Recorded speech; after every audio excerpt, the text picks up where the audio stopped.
प्यारे दोस्तों, आज हम आपको एक नाफरमान बेटे के बारे में बताएंगे जो आधा सांप और आधा इंसान बन गया। माँ पर जुल्म करने वाले, माँ की नाफरमानी करने वाले के साथ क्या हुआ, चलिए हम आपको बताते हैं। आप इस वीडियो को लाइक करें या ना करें, लेकिन इसे आखिर तक देखें और अपनी माँ के लिए एक प्यारा सा कमेंट भी कर सकते हैं। तो चलिए शुरू करते हैं। दोस्तों, सच्चे इस्लामी वाक़यात में ये वाक़या कुछ इस तरह से पेश किया गया है। कहा जाता है कि किसी गांव में एक बेवा औरत रहा करती थी। उसके शौहर का इंतकाल उस वक्त हो गया था जब उसके पेट में उसका बच्चा था, यानी बच्चे की पैदाइश न हुई थी। शौहर के मरने के बाद बच्चा इस दुनिया में आया। उसके शौहर ने विरसे में एक मकान छोड़ा हुआ था जिसमें वो औरत रहा करती थी, लेकिन कहते हैं कि रखे रखे तो कुआं भी खाली हो जाता है, और वही उस औरत के साथ हुआ। उसका शौहर जो थोड़े बहुत पैसे छोड़ गया था, वो पैसे ख़त्म हो गए।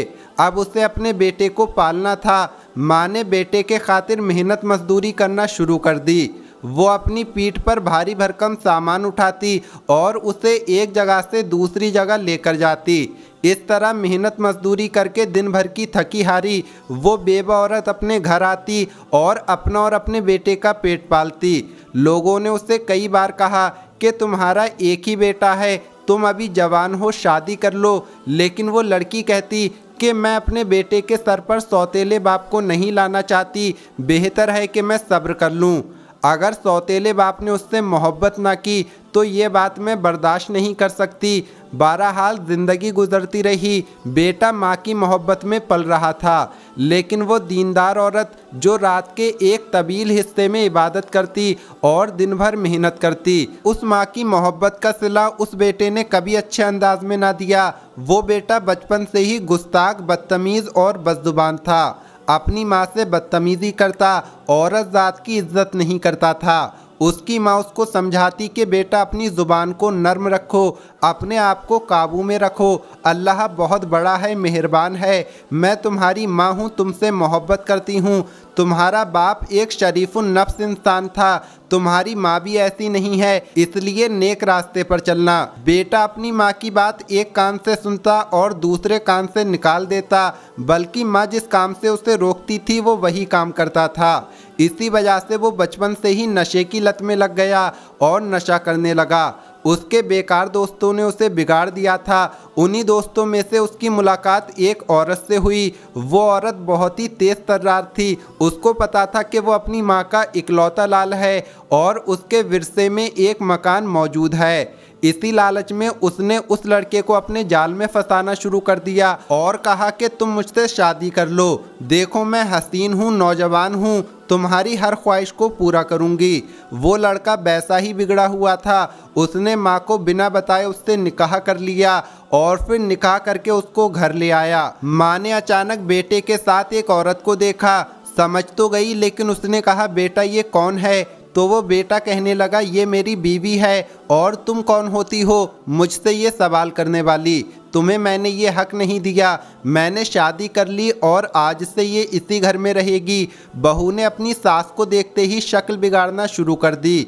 बेवा माँ मेहनत मजदूरी करती रहती, बल्कि अब तो उसने अपनी मजदूरी बढ़ा दी थी, क्योंकि घर में एक और इंसान का इजाफा हो गया था। उसकी बहू उस पर जुल्म करती और बेटा चंद आवारा दोस्तों के पास जाकर नशा करता था। माँ जब उससे कहती थी कि बेटा तुम्हारी बीवी मुझ पर बहुत जुल्म करती है, मैं तो उसको कुछ भी नहीं कहती, बल्कि उसको दिल से अपनी बहू तस्लीम किया है, लेकिन वो मुझ पर जुल्म करती है, तशद्दुद करती है। माँ की बात सुनकर बेटा माँ पर हाथ उठाता, उसको इतना मारता कि वो अधमरी हो जाती। लेकिन वो माँ थी, उसके दिल से बद्दुआ नहीं निकलती। यही दुआ निकलती थी कि या अल्लाह मेरे बेटे को अक्ल और समझ दे, ये अपनी आखिरत और दुनिया दोनों ख़राब कर रहा है।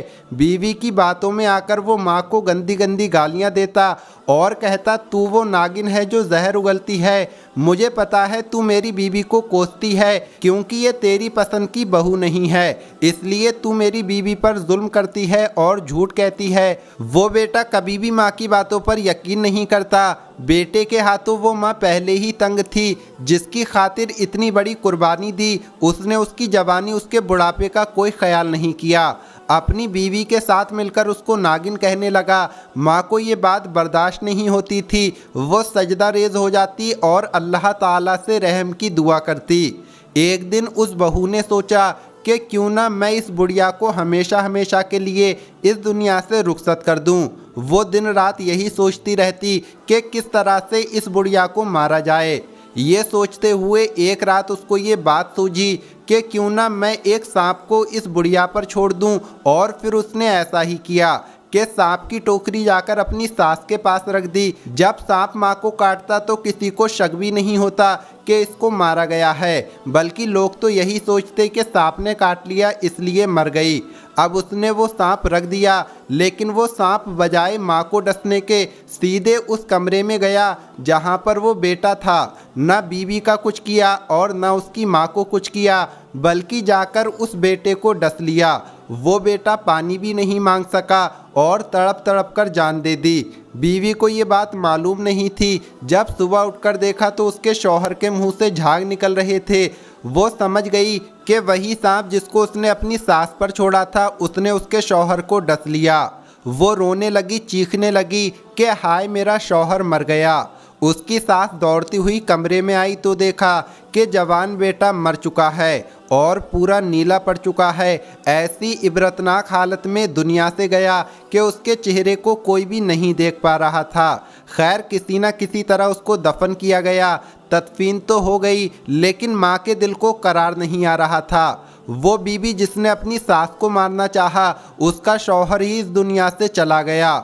वो तो सख्ते के आलम में आ चुकी थी। दुनिया में उसको अभी रहना था और उसे दुनियावी सज़ा भुगतनी थी। उसका ज़हनी तवाज़ुन बिगड़ चुका था, यानी पागल हो चुकी थी। लेकिन माँ जो अपने बेटे को हरदम याद करती रहती थी, एक रात उसके ख्वाब में वो बेटा आया। उसने क्या देखा कि बेटा कमरे के वीराने में है और उस वीराने में हर जगह कांटे उगे हुए हैं और उन कांटों के दरमियान उसकी कब्र है। उसकी कब्र में आग लग रही है और वो आग बहुत ऊपर तक जा रही है। वो आग ऐसी लग रही थी जो दुनियावी आग नहीं थी, बल्कि वो जहन्नम की आग थी। फिर दूसरा मंजर आया कि उसके बेटे की कब्र फटी और उस कब्र में से सांप नुमा इंसान निकला, यानी कि जिसका मुंह सांप जैसा था और उसका आधा जिस्म इंसान जैसा था। उसको आग की जंजीरों में लपेटा हुआ था और वो चीख चीख कर कह रहा था, माँ मुझे माफ़ कर दो, मैंने तुम्हें नागिन कहा। माँ मेरी बीवी ने तुम्हें इस सांप से डसवाना चाहा, उसी सांप ने मुझे डस लिया और आज मैं खुद सांप बन गया हूँ। मुझे अज़ाबे कब्र मिल रहा है। हर रात मेरी ये हालत हो जाती है। हर रात मेरा मुंह सांप जैसा हो जाता है और मैं सांप की तरह फुसफुसाता हूँ और फिर यही सांप मुझे मेरे पूरे जिस्म पर डसता है, मेरे पूरे जिस्म को लपेट लेता है और इतनी ज़ोर से मुझे जकड़ता है कि मेरी पसलियाँ एक दूसरे के अंदर घुस जाती हैं। माँ मुझे माफ़ कर दो, मैं तुम्हारी नाफरमानी में इस दुनिया से गया, मेरे लिए दुआएं मग़फ़िरत करो। माँ ने जब वो ख्वाब देखा तो वो घबराकर उठ गई, वुज़ू किया और अल्लाह ताला के हुजूर सजदे में गिर गई कि या अल्लाह, बेशक मेरे बेटे ने मेरे साथ गुस्ताखी की, बेशक वो मुझे सांप से मिलाता था, लेकिन मैंने उसे बद्दुआ नहीं दी। मैं माँ हूँ, आज अपने बेटे को इबरतनाक हालत में देख रही हूँ। मेरे बेटे पर रहम फरमा, मेरे बेटे के हाल पर रहम फरमा। माँ की दुआ ज़रूर कबूल होती, लेकिन अभी कुदरत को और इंतकाम लेना था। वो माँ है, बख्शबाही लेगी, मना ही लेगी अल्लाह ताला को, क्योंकि वो उसका लाल उसका बेटा था। लेकिन दोस्तों ये वाक़या सुनकर हर एक को इबरत हासिल करना चाहिए। वालदैन की दुआ में बहुत ताकत होती है। अपने वालदैन की इज़्ज़त करे, उनकी खिदमत करे और उनकी दुआएं ले और उनको सताकर उनकी बद्दुआ ना ले, वरना दुनिया और आखिरत दोनों में नाकामी होगी। अल्लाह पाक हमें नेक अमल करने की तौफीक अता फ़रमाए। आमीन अल्लाहुम्मा आमीन।